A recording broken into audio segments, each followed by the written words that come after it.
यह हम सबके लिए गौरव की बात है कि एक आदिवासी महिला द्रौपदी मुर्मू देश की अगली राष्ट्रपति होंगी।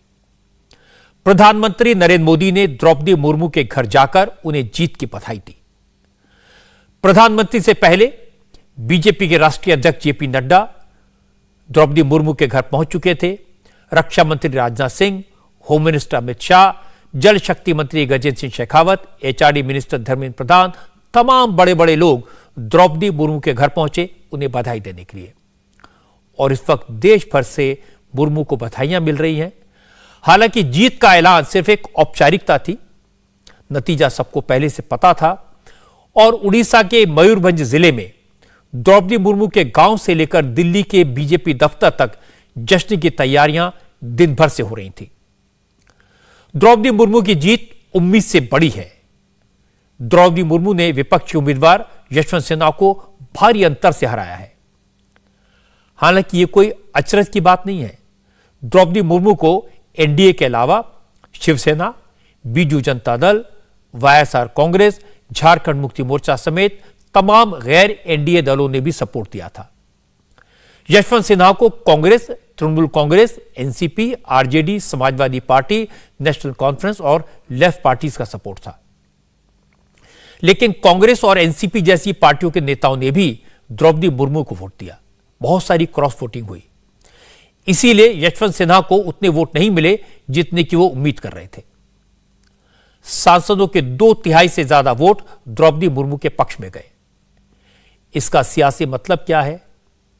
वैसे तो राष्ट्रपति का पद राजनीति से ऊपर होता है, लेकिन द्रौपदी मुर्मू के राष्ट्रपति बनने से देश की सियासत में क्या बदलाव होगा? चुनाव में जो क्रॉस वोटिंग हुई उसका क्या मतलब निकाला जाएगा? और अब आगे बीजेपी की रणनीति क्या होगी? आज की बात में आज इन बातों पर डिटेल में बात करेंगे। लेकिन सबसे पहले आपको कुछ तस्वीरें दिखाता हूं। वो तस्वीर जब प्रधानमंत्री नरेंद्र मोदी द्रौपदी मुर्मू के घर पहुंचे। प्रधानमंत्री मोदी काफी देर तक होने वाली प्रेसिडेंट द्रौपदी मुर्मू के घर पर रहे। चूंकि द्रौपदी मुर्मू की जीत हो चुकी है, उनका शपथ ग्रहण समारोह 25 जुलाई को होगा। लेकिन प्रधानमंत्री ने द्रौपदी मुर्मू के सामने प्रोटोकॉल का पूरा ख्याल रखा। मोदी ने द्रौपदी मुर्मू की जीत पर एक के बाद एक 4 ट्वीट किए। मोदी ने लिखा, भारत ने आज इतिहास रच दिया। ऐसे मौके पर जब 130 करोड़ देशवासी आजादी का अमृत महोत्सव मना रहे हैं, इस वक्त पर भारत के आदिवासी समाज से आने वाली एक बेटी देश की राष्ट्रपति बनने जा रही है। प्रधानमंत्री मोदी ने लिखा कि द्रौपदी मुर्मू का शुरुआती जीवन संघर्ष की मिसाल रहा है, लेकिन उन्होंने संघर्षों का मुकाबला करके समाज की सेवा की, खास तौर पर गरीब और समाज के हाशिए पर खड़े लोगों की मदद की। विधायक और मंत्री के तौर पर भी उनका काम शानदार रहा। झारखंड के गवर्नर के तौर पर उन्होंने सराहनीय काम किया और उम्मीद है कि राष्ट्रपति के पद पर भी वो इसी तरह शानदार काम करेंगी और देश का गौरव बढ़ाएंगी। इसके साथ ही मोदी ने सभी पार्टियों के सांसदों और विधायकों का शुक्रिया अदा किया जिन्होंने द्रौपदी मुर्मू को जीत दिलाने में मदद की। नरेंद्र मोदी जब द्रौपदी मुर्मू के घर से निकल रहे थे तो मुर्मू भी उन्हें विदा करने के लिए बाहर तक आई, लेकिन प्रधानमंत्री ने उनके साथ वहीं खड़े होकर फोटो खिंचवाई और इसके बाद जब तक वो अंदर नहीं चली गई तब तक प्रधानमंत्री ने वहीं खड़े होकर इंतजार किया। जब द्रौपदी मुर्मू अंदर चली गई तभी मोदी अपनी गाड़ी में बैठे ये होने वाले राष्ट्रपति के प्रति सम्मान दिखाया था। द्रौपदी मुर्मू ओडिशा के मयूरभंज जिले के राय रंगपुर के रहने वाली हैं। वहां वो आम लोगों के बीच दीदी के नाम से मशहूर हैं। मुर्मू की जीत का ऐलान होने के बाद से उनका परिवार दिल्ली आने की तैयारी कर रहा है। द्रौपदी मुर्मू के भाई तारिणी सेन ने कहा कि वो अपनी बहन को मुबारकबाद देने नहीं, बधाई देने नहीं, बल्कि उनका आशीर्वाद लेने जाएंगे क्योंकि वो उनसे बड़ी हैं। ये जो दीदी राष्ट्रपति बन गया ना, उस चलते हम लोग बहुत मैं तो बहुत खुश में हूँ कि मेरा दीदी एक तो ट्राइबल एरिया से जाके वो राष्ट्रपति बन गया और मैं राष्ट्रपति का भैया का नाते हमको बहुत खुश है। सही बात है, वो तो मतलब बचपन से वो इतना संघर्ष किया वो संघर्ष कर चलते मतलब ये यहाँ तक पहुँचे हैं, मतलब राष्ट्रपति तक। उसके लिए खुशी बात और क्या हो सकते है। सब कोई के लिए बहुत प्रेरणा है, मतलब और सब कोई खुश लग रहा, मतलब वो जब राष्ट्रपति बन गया ट्रैवल एरिया से, इसीलिए बहुत खुश है सब आदमी। बधाई तो हम नहीं देंगे, उसका आशीर्वाद हम तो लेंगे, लेकिन बधाई क्या दें, वो तो हमसे बड़ा है, हम बधाई क्या दें। अच्छा, तो आप कब जा रहे हैं? मैं मैं परसों का टिकट किया हूँ, परसों निकल रहा हूँ। मेरे वाइफ और मैं और एक बादाम पहाड़ का लड़का, उनका साथ जा रहा है। वो तो मतलब सबका दीदी है, मतलब कोई भी दीदी दीदी करके पुकारते, सारे रायरमपुर के बच्चियों उसको दीदी पुकारते, इसीलिए दीदी का नाम से ज़्यादा जानकार भी है, और हम भी दीदी ही बोलते हैं जी। खुशी का तो मतलब आप तो देख रहे हैं ना यहाँ का माहौल कैसे, मतलब सब मतलब झूम रहे हैं खुशी से, और नाच गाना भी चल रहा है, फिर मिठाई उठाई भी बहुत बांट रहे हैं। तो आप तो देख रहे हो, और मैं क्या बोलूँ, जैसे कि मतलब शब्द पे मैं बयान नहीं कर पा रही हूँ। और खुशी तो बहुत ज़्यादा, मतलब सीना दो गुना मतलब चौड़ा रहता है। वही ये तो बहुत बड़ा इंस्पिरेशन है, मतलब एक आदिवासी नारी, मतलब सबसे मतलब मतलब क्या बोलूँ उसको, क्या कहते हैं, सबसे मतलब परिवार के लोगों की बातें सुनकर ही पता चलता है कि द्रौपदी मुर्मू कितने साधारण परिवार से हैं, कैसे सीधे साधे लोग हैं, गांव के लोग हैं। ये सब अहंकार, बड़े पद जैसी बातें उनको छू भी नहीं गई हैं, इसीलिए वो इतनी सीधी सच्ची बातें कह रहे हैं। इस वक्त बड़े बड़े नेता द्रौपदी मुर्मू के घर जाकर उन्हें बधाई दे रहे हैं। द्रौपदी मुर्मू से मुलाकात के बाद रक्षा मंत्री राजनाथ सिंह ने कहा कि ये भारत के लोकतंत्र की खूबी है कि देश के सबसे निचले तबके से भी कोई सबसे ऊंचे संवैधानिक पद पर पहुंच सकता है। भारत के लोकतंत्र की ताकत, गांव, गरीब, किसान, झुग्गी झोपड़ी का इंसान भारत महान का राष्ट्रपति बन सकता है, तो सर्वोच्च संवैधानिक पद होता है किसी भी देश का। मैं समझता हूं कि इससे बड़ी खुशी देशवासियों के लिए और कुछ नहीं हो सकती है आज के दिन। और द्रौपदी मुर्मू जी को बधाई देने के लिए हम लोग यहाँ पर आए थे, उनको पुनः मेरी तरफ से बहुत बहुत बधाई है। द्रौपदी मुर्मू देश की 15वीं राष्ट्रपति चुन ली गई हैं। लोकसभा राज्यसभा के 763 सांसदों ने राष्ट्रपति के चुनाव में वोट डाला, जिनमें से 15 के वोट अवैध करार दिए गए। बाकी बचे 748 वोटों में से द्रौपदी मुर्मू को 73%, 73% यानी 540 वोट मिले, जबकि यशवंत सिन्हा सिर्फ 28% यानी 208 सांसदों की पहली पसंद बने। खास बात यह कि लोकसभा में एनडीए के पास 334, जबकि राज्यसभा में 105 एमपी हैं। दोनों को मिला लें तो एनडीए के 439 सांसद होते हैं, लेकिन द्रौपदी मुर्मू को वोट मिले 540 सांसदों के, यानी एनडीए की जितनी स्ट्रेंथ है, द्रौपदी मुर्मू को उससे करीब 100 से ज्यादा सांसदों के वोट मिले। टोटल वैलिड वोटों की संख्या है 748, जिनकी total value of valid votes है 5,23,600। इसमें से श्रीमती द्रौपदी मुर्मू को 540 वोट मिले, जिनकी वैल्यू है 3,78,000, और श्री यशवंत सिन्हा को मिले 208 वोट, जिनकी वैल्यू है 1,45,600। द्रौपदी मुर्मू की जीत होगी ये सब जानते थे, लेकिन इतनी भारी जीत होगी इसका अंदाजा शायद लोगों को नहीं था। मध्य प्रदेश के मुख्यमंत्री शिवराज सिंह चौहान ने भी द्रौपदी मुर्मू को बधाई दी। शिवराज सिंह चौहान ने कहा कि देश इस साल आजादी की 75वीं सालगिरह यानी अमृत महोत्सव मना रहा है। ऐसे वक्त पर एक आदिवासी समाज की महिला का राष्ट्रपति चुना जाना भारत के लोकतंत्र की ताकत को दर्शाता है। और अमृत महोत्सव के इस अवसर पर यह देश का सौभाग्य है कि प्रधानमंत्री जी के नेतृत्व में एनडीए ने एक कर्तव्यनिष्ठ समाजसेवी समर्पित जनसेवी, अनुसूचित जनजाति वर्ग से आने वाली हमारी बहन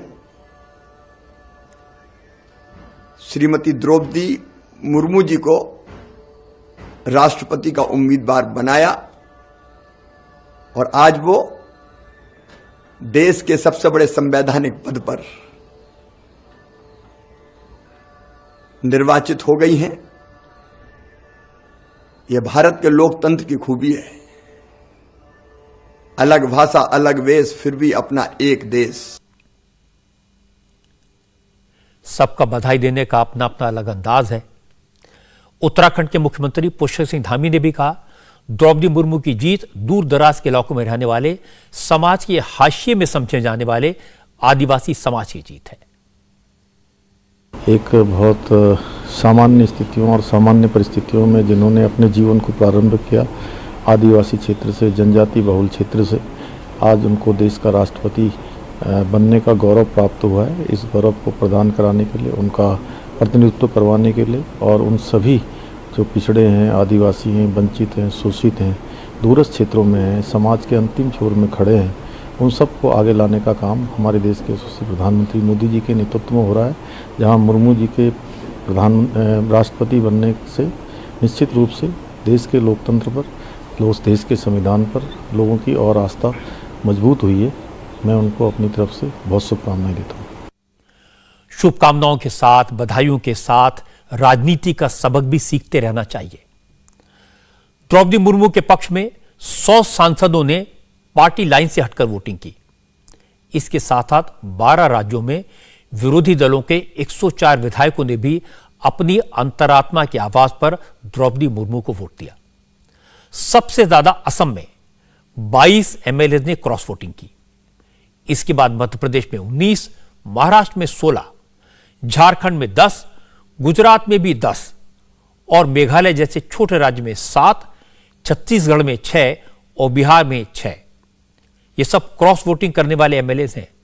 गोवा में 4, हिमाचल प्रदेश में 2, जबकि हरियाणा और अरुणाचल प्रदेश में एक एक विधायक ने अपनी पार्टी की लाइन से अलग जाकर द्रौपदी मुर्मू को वोट दिया। ऐतिहासिक पल है। आजादी के बाद पहली बार कोई हमारी जनजाति की बहन राष्ट्रपति के पद पर जा रही है और मैं मानता हूं कि जैसा विपक्ष के उम्मीदवार ने कहा था अंतरात्मा की आवाज पर वोट करने का, यशवंत सिन्हा जी ने, तो आज अंतरात्मा की आवाज पर काफी वोट निकलेंगे। इन्होंने अंतरात्मा की आवाज का जिक्र इसलिए किया क्योंकि जब यशवंत सिन्हा भोपाल गए थे तो उन्होंने कहा था विधायकों से कि वो अपनी अंतरात्मा की आवाज पर वोट डालें। अंतरात्मा की आवाज पर वोट डाला, लेकिन यशवंत सिन्हा का साथ देने वाली पार्टियों के नेताओं ने द्रौपदी मुर्मू के लिए वोट डाला। तो ये थी अंतरात्मा की आवाज, एक आदिवासी महिला के लिए, एक गरीब साधारण परिवार की महिला के लिए। वैसे द्रौपदी मुर्मू की जीत उसी दिन तय हो गई थी जिस दिन बीजेपी ने उन्हें अपना उम्मीदवार घोषित किया था। एनडीए के पास अपने दम पर इतने वोट थे, द्रौपदी मुर्मू का प्रेसिडेंट बनना तय था, लेकिन द्रौपदी मुर्मू को देश के सर्वोच्च पद पर बैठाकर प्रधानमंत्री नरेंद्र मोदी ने जो मैसेज दिया वो अहम है। द्रौपदी मुर्मू आदिवासी हैं, जमीन से जुड़ी हैं, उनका लंबा राजनीतिक अनुभव है और बिल्कुल बेदाग छवि है। आजादी के बाद पहला मौका है जब कोई आदिवासी राष्ट्रपति के पद पर पहुंचा है। इसीलिए बीजेपी द्रौपदी मुर्मू के राष्ट्रपति बनने का जश्न देश के 100 से ज्यादा आदिवासी बहुल जिलों और 1,30,000 गांवों में मनाएगी। यानी अब बीजेपी आदिवासियों के बीच अपनी पैठ को और मजबूत करने की कोशिश करेगी, उन्हें एक संदेश देने की कोशिश करेगी। एक आदिवासी महिला को देश के सर्वोच्च पद पर बैठाने का असर महिलाओं पर भी होगा। द्रौपदी मुर्मू के होम स्टेट ओडिशा, इससे लगे झारखंड और नॉर्थ ईस्टर्न स्टेट्स में शेड्यूल्ड ट्राइब्स के लोगों की तादाद बहुत ज्यादा है। बीजेपी अब इन लोगों के बीच में अपनी जगह बनाएगी। 2019 के लोकसभा चुनाव में बीजेपी ने ओडिशा में अच्छा प्रदर्शन किया था और बीजेपी अब उसे असेंबली इलेक्शन में दोहराना चाहती है। मोदी सरकार में कैबिनेट मिनिस्टर धर्मेंद्र प्रधान की बात सुनेंगे तो आपको अंदाजा लगेगा कि द्रौपदी मुर्मू के सहारे बीजेपी क्या हासिल करना चाहती है। उड़ीसा के लिए तो ना भूतो ना भविष्य, इस प्रकार की एक निर्णय उड़ीसा के लिए हुई है। हमारे लिए उड़िया के नाते एक बहुत गर्व की विषय है और हम तो द्रौपदी जी के साथ 2000 में इकट्ठा उड़ीसा विधानसभा में चुन के आए थे। उनके साथ हमारी एक उनको नजदीक से देखने का हमें अवसर मिला है। उनके मन में जो संवेदनशीलता है, उनके मन में जो कर्तव्य बोध है, उनके मन में विशेष करके गरीबों के प्रति, आदिवासियों के प्रति, महिलाओं के प्रति जो संवेदना है, यह हमने उनको निकट से दिखा है। वैसे ही देश की 50% आबादी महिलाओं की है। उस समाज से, उस वर्ग से और इस पृष्ठभूमि की इस वर्ग महिलाओं को चुन के लाना, यह अपने आप में देश में एक नई इतिहास हो रहा है। बात सिर्फ ओडिशा की नहीं है। देश के अलग अलग राज्यों में 495 विधानसभा सीटें ऐसी हैं जो शेड्यूल्ड ट्राइब्स के लिए रिजर्व हैं। इसी तरह लोकसभा की 47 सीटें अनुसूचित जनजातियों के लिए आरक्षित हैं। राज्यों की बात करें तो गुजरात की 27, राजस्थान की 25, महाराष्ट्र की भी 25, मध्य प्रदेश में 47, छत्तीसगढ़ में 29, झारखंड में 28 और ओडिशा की 33 सीटों पर आदिवासी समाज के वोटर्स हार जीत का फैसला करते हैं। इस वक्त गुजरात की आदिवासी बहुल 27 में से सिर्फ 9 सीटें बीजेपी के पास हैं। गुजरात में चुनाव इसी साल होने वाले हैं। इसी तरह राजस्थान में 25 में से 8, छत्तीसगढ़ में 29 में से सिर्फ 2 और मध्य प्रदेश में शेड्यूल्ड ट्राइब्स के लिए जो आरक्षित सीटें हैं 47, उनमें से सिर्फ 16 सीटें बीजेपी के पास हैं। यानी पिछले चुनाव में आदिवासियों के लिए आरक्षित सीटों में बीजेपी का प्रदर्शन उसकी उम्मीद के मुताबिक नहीं रहा। अब बीजेपी की यह उम्मीद है कि द्रौपदी मुर्मू को राष्ट्रपति बनाने से शेड्यूल्ड ट्राइब समुदाय के लोगों में, आदिवासी समाज में पार्टी को लेकर सही मैसेज जाएगा और चुनावों में इसका लाभ तो होगा। वैसे मैं आपको बता दूं कि द्रौपदी मुर्मू पहली बार रायरंगपुर से 2000 में विधायक चुनी गई थी। इस वक्त रायरंगपुर से बीजेपी के विधायक नवचरण मांझी विधायक हैं। द्रौपदी मुर्मू राष्ट्रपति का चुनाव जीती तो नवचरण मांझी ने कहा कि यह गरीब आदिवासियों की जीत है। ये आदिवासी का ड्रेस है, ये आदिवासी का ट्रेडिशनल नाच है। हम लोग खुशी से आज सुबह से नाच रहा है, वो उत्सव मना रहा है। द्रौपदी मुर्मू को राष्ट्रपति का चुनाव जीते जाने के बाद, नया राष्ट्रपति बनाए जाने के बाद विपक्षी नेताओं ने जो मुबारकबाद दी है, ममता बनर्जी ने द्रौपदी मुर्मू को राष्ट्रपति निर्वाचित किए जाने पर बधाई देते हुए ट्विटर पर लिखा, उम्मीद है आप संवैधानिक मूल्यों और देश के लोकतंत्र की रक्षा करेंगी। आपके लिए ऐसा करना इसलिए और जरूरी हो गया क्योंकि आज देश में बहुत टकराव का माहौल है।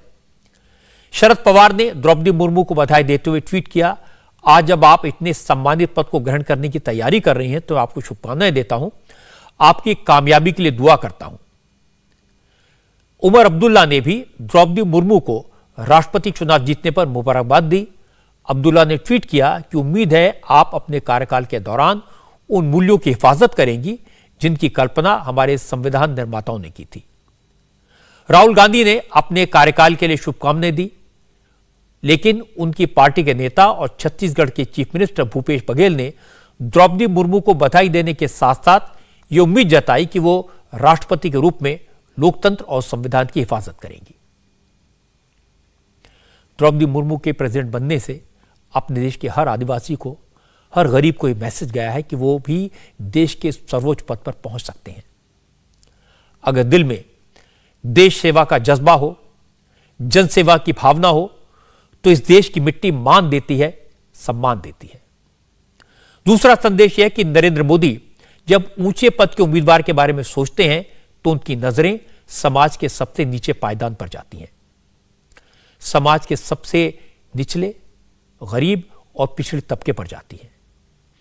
अगर नरेंद्र मोदी चाहते तो अपनी पार्टी के किसी बड़े नेता को, अपने किसी दोस्त को, अपने किसी प्रशंसक को राष्ट्रपति बनवा सकते थे, लेकिन उन्होंने एक आदिवासी की तरफ देखा, एक महिला की तरफ देखा, एक झोपड़ी में रहने वाली द्रौपदी मुर्मू को देश के सबसे आलीशान भवन में पहुंचा दिया। द्रौपदी मुर्मू का जीवन संघर्षों से भरा रहा है। वो हालात के सामने हार न मानने की प्रतीक है। जूझने, जीतने और लक्ष्य तक पहुंचने का जीता जागता सबूत है। जो लोग महिलाओं को कमजोर समझते हैं, द्रौपदी मुर्मू उनके लिए करारा जवाब है। और तीसरी बात है कि नरेंद्र मोदी ने एक ऐसे उम्मीदवार को सेलेक्ट किया जिसको सपोर्ट या उसका विरोध करने के नाम पर विरोधी दल बंट गए। एक गरीब आदिवासी महिला का विरोध करने की हिम्मत न तो हेमंत सोरेन जुटा सके न उद्धव ठाकरे। जिस विधायक या सांसद की सीट पर बड़ी संख्या में आदिवासी हैं, उनको द्रौपदी मुर्मू को वोट देने के लिए क्रॉस वोटिंग करने के लिए मजबूर होना पड़ा। और चौथी बात यह कि आने वाले दिनों के लिए नरेंद्र मोदी ने यह संदेश दिया है कि मोदी और बीजेपी देश के आदिवासियों का सम्मान करते हैं। गरीब और पिछड़े वर्ग की महिलाओं के लिए उनके दिल में आदर है। यह मैसेज देश के हर गरीब, हर पिछड़े, हर आदिवासी तक द्रौपदी मुर्मू के जरिए बड़ी आसानी से पहुंचेगा। यह नरेंद्र मोदी के विचार, विश्वास और राजनीति की एक बड़ी जीत है जो अगले 5 साल तक राष्ट्रपति भवन में सुशोभित दिखाई देगी। इंडिया टीवी हर वक्त हर जगह डाउनलोड करने के लिए सर्च करें India TV news Google play store या ऐप स्टोर पर।